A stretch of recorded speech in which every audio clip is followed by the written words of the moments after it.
जय महाराष्ट्र. अखेर शरद पवार जिंकले. नेमकं काय झालंय? सुनील तटकरे आणि प्रफुल्ल पटेल, धनंजय मुंडे यांना मोठा धक्का. पुन्हा राज्यातील राजकारणाची सूत्र पवार यांनी फिरवली.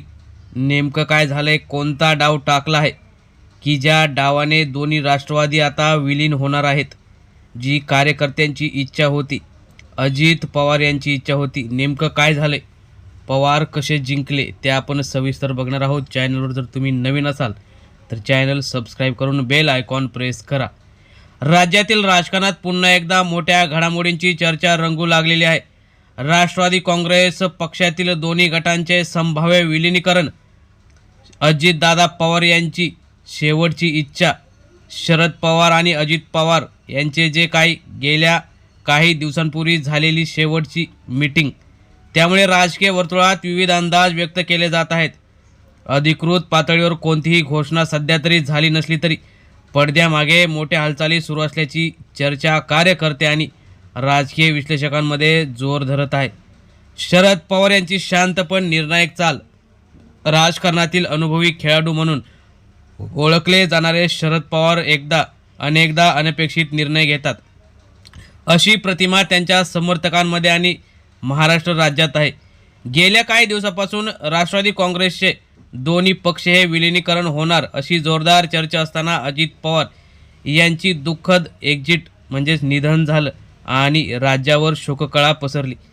त्यानंतर राष्ट्रवादी काँग्रेस पार्टी शरद पवार यांच्या पक्षातील काही नेत्यांनी सांगितलं की अजित पवार यांची इच्छा होती की दोन्ही राष्ट्रवादी एकत्र याव्यात आणि त्यानुसार पुढील अनेक महत्त्वाची पावले पडावीत.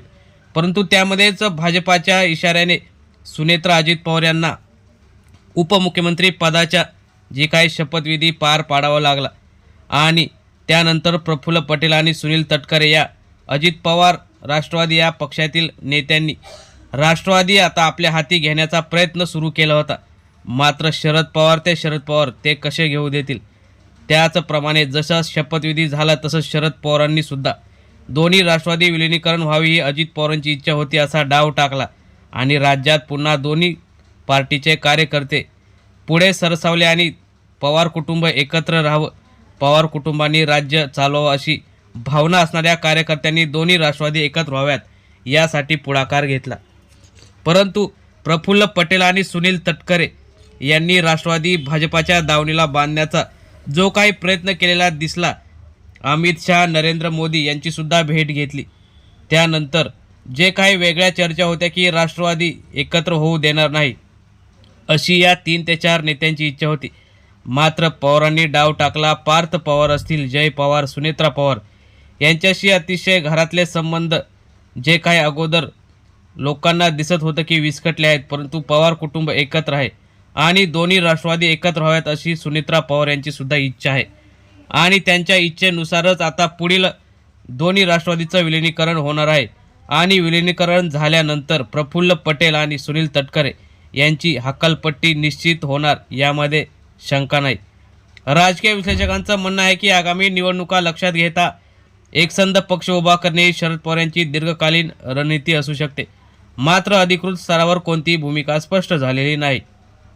अजित पवार यांची भूमिका आणि इच्छा पूर्ण होण्याची जी काही चर्चा आहे, अजित पवार यांच्या अनेक राजकीय निर्णयामुळे जे काही राज्यात सर्वांनाच आश्चर्याचे धक्के बसत होते, सध्या राष्ट्रवादीतील एकीकरणाच्या चर्चेत पुन्हा एकदा पुढे काही नावं येत आहेत. त्यामध्ये जयंत पाटील हे सुद्धा पुढाकार घेऊन, शशिकांत शिंदे असतील हे सुद्धा पुढाकार घेऊन दोन्ही राष्ट्रवादी एकत्र करण्याविषयी पुढे येत आहेत. राजकीय वर्तुळात प्रफुल्ल पटेल आणि सुनील तटकरे यांच्या संभाव्य हकालपट्टी संदर्भात चर्चा सुरू आहे. काही माध्यमांमध्ये यामध्ये अंदाज व्यक्त केले जात आहेत. त्यामुळे लवकरच शरद पवार यांनी 2 राष्ट्रवादी एकत्र केल्यानंतर या दोघांची हकालपट्टी निश्चित आहे असं सांगता येत आहे. कार्यकर्त्यांमध्ये उत्सुकता आणि संभ्रम आहे. दोन्ही गटातील कार्यकर्त्यांमध्ये या चर्चेमुळे उत्सुकतेचे वातावरण निर्माण झाले आहे. त्यामुळे काही ठिकाणी दोन्ही एकत्र निवडणूक लढवत आहेत. पुणे जिल्हा असेल किंवा इतर ठिकाणी दोन्ही राष्ट्रवादी एकत्र लढत आहेत. त्यामुळेच येणाऱ्या काळात आता जर काही राजकारणात वेगळं काही घडत असेल तर लवकरच दोन्ही राष्ट्रवादी एकत्र होऊन भाजपाला धक्का देऊ शकतात आणि पुन्हा एकदा राज्याच्या राजकारणात शरद पवार कसे किंग मेकर आहेत हेच दाखवू शकतात.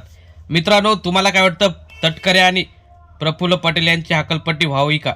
तुम्हाला काय वाटतं? तुम्ही सुद्धा तुमच्या प्रतिक्रिया कमेंट बॉक्समध्ये जरूर कळवा. धन्यवाद.